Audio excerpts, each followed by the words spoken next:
I think that the first, when we talk about thanks, I think the most important for us, and I really want to start with that, is I want to start the South African government for hosting us in the beautiful city of Cape Town.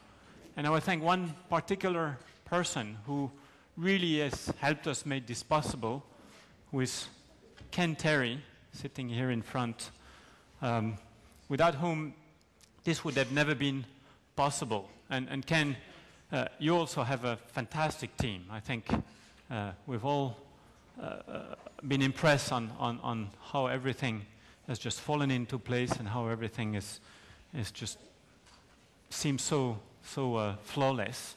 I wish all our disaster response could always be that well organized and structured.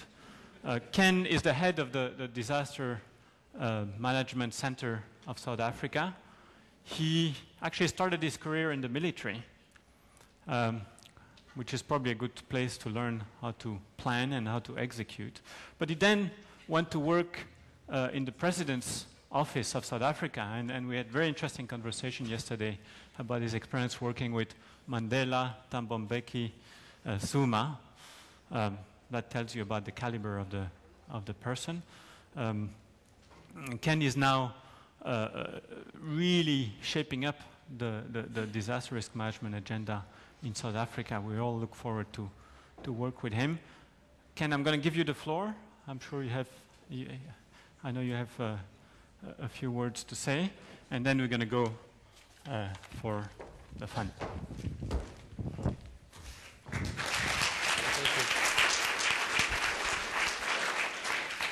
Thank you very much, Francis.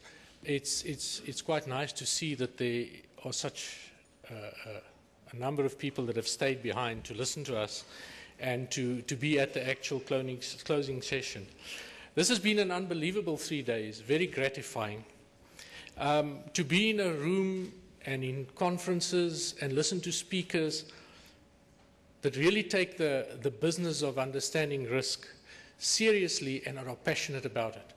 One of the things that really struck me was listening to, especially some of us that have reached the 5-0 mark, and we on the downhill trend. We're looking forward to careers that relate to things of pension and all these kind of things.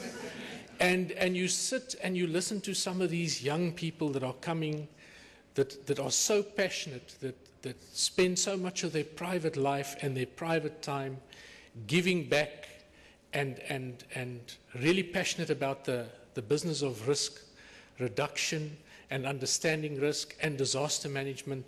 It makes me feel okay that, in a few years' time when I have to go, that this business is not going to stop. There is good work being done, and it's going to be carried on.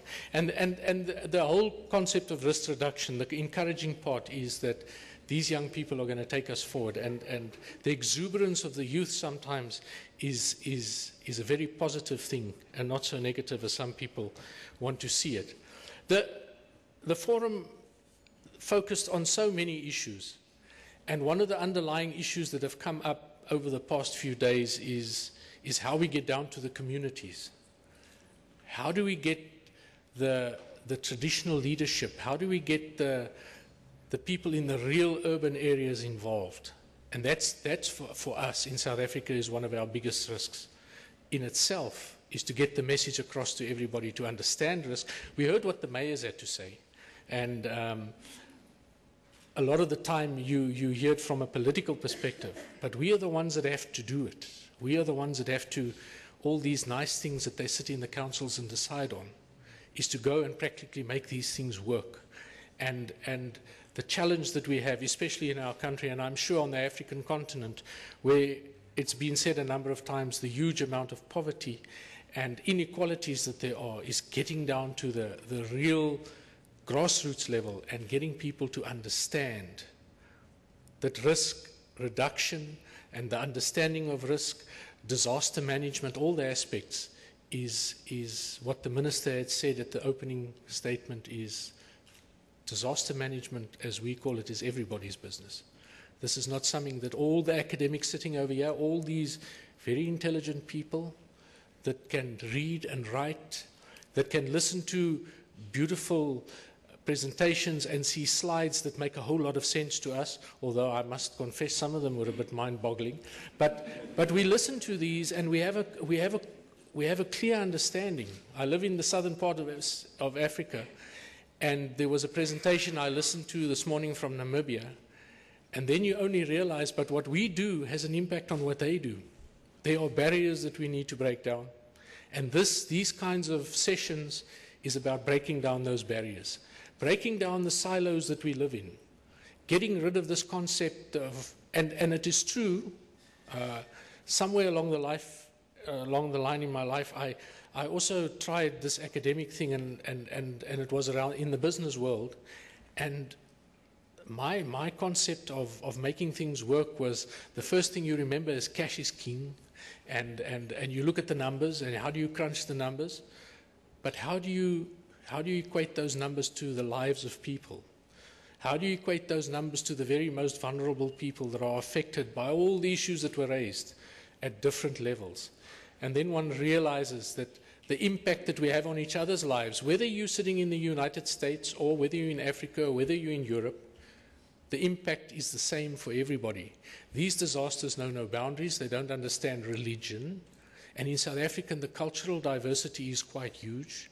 Just by way of a language, I was saying to the colleagues last night that we have 11 official languages over here. So when we publish documents, there's 11 of them coming so that everybody can see them. But the fact of the matter is, when that tsunami hits you, when that hurricane comes, it doesn't understand the Xhosa and the Zulu culture. It doesn't understand the English and Afrikaans. It doesn't understand the German and the Flemish. It doesn't. I'm not so sure about the English, but they don't, it doesn't understand. It doesn't understand. And everybody has the same vulnerability. And what has been nice and enlightening these past 3 days is that's the message we're giving to each other. And how do we take that message forward? Everybody's business. That is what it is about. There's a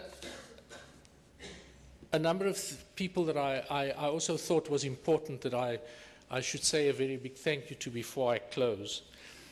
And there's all these exhibitors that were here, whether they were from the city of Cape Town, I don't want to name them individually, but they all contributed to us creating a family and understanding the family business. And we'd like to say thank you very much to all those organizations who are here. There's a core team.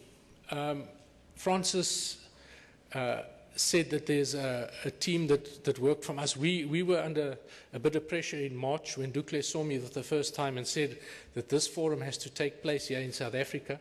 And at a very late stage, the decision was whether it was going to be in Durban at their center or here. And the go-ahead was given to him very late. And his team, which consists of Emma, Norsha, Brendan, Zina, and from our side, Craig and Ane, and Zelda and her team at Umfunzela, these guys have really gone the extra mile, and what we've experienced these past 2 days is a direct result of their contribution. And I think we should give them a real good round of applause. They've done an exceptional job.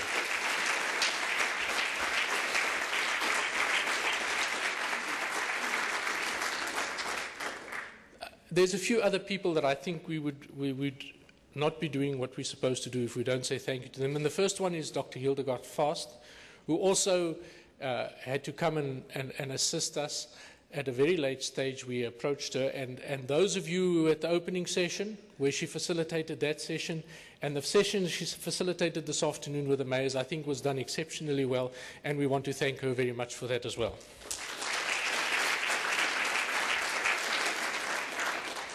All the speakers, all of you, all the session leads, all the panelists, and everybody that helped us during this event to make it a success. Thank you to all, for all your contributions.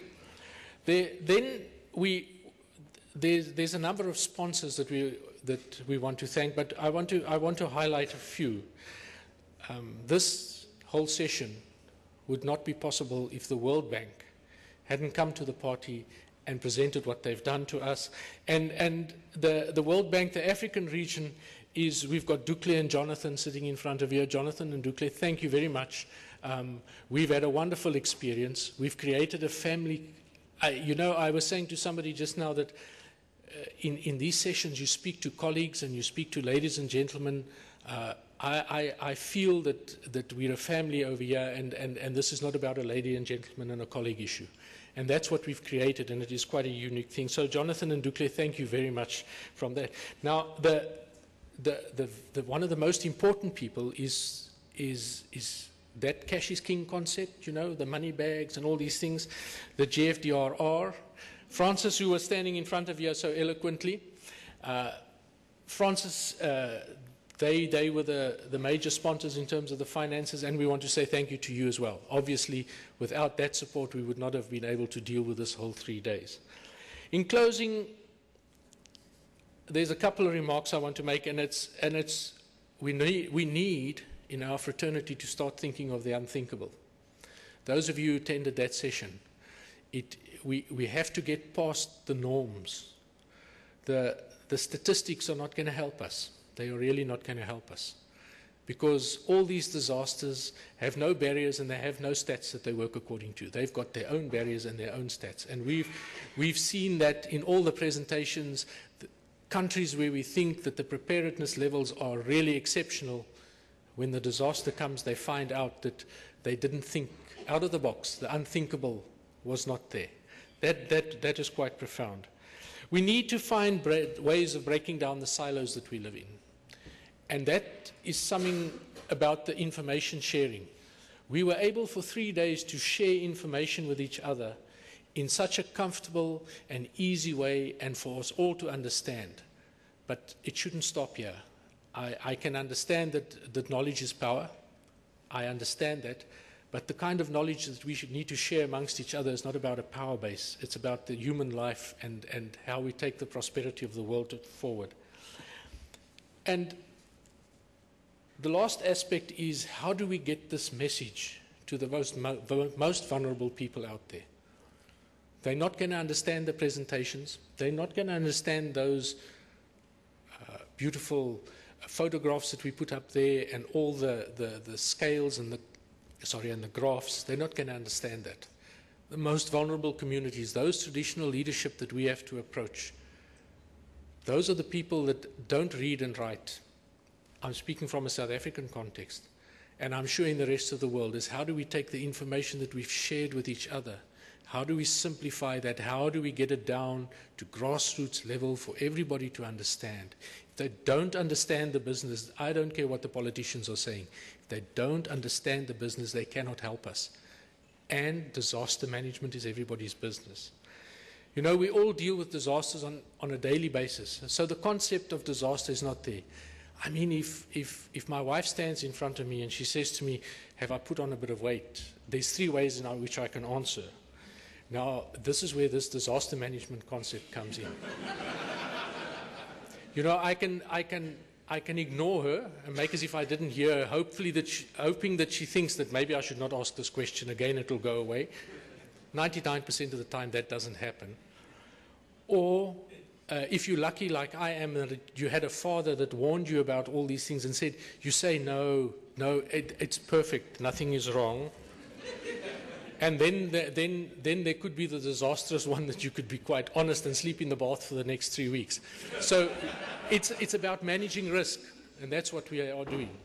And the risk is sleeping in the bath for 3 weeks, and nobody likes doing that. So it's not an uncommon phenomenon. We deal with understanding risk on a daily basis. That's what we do. We decide whether we're going to walk over the road. What do? We check if there's a car coming. It's simple concepts. We've got to get our intricate and difficult business into simple language, and we've got to spread the news across the globe so that everybody understands. Climate change.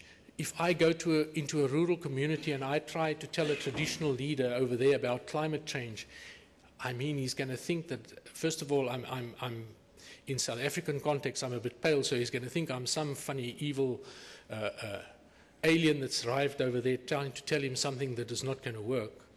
But I've got to get the message over, and how do I do that? And that's what our business is. Disaster risk management is everybody's business, and I hope to see you all in 2014. Thank you very much, and thank you very much for coming to South Africa.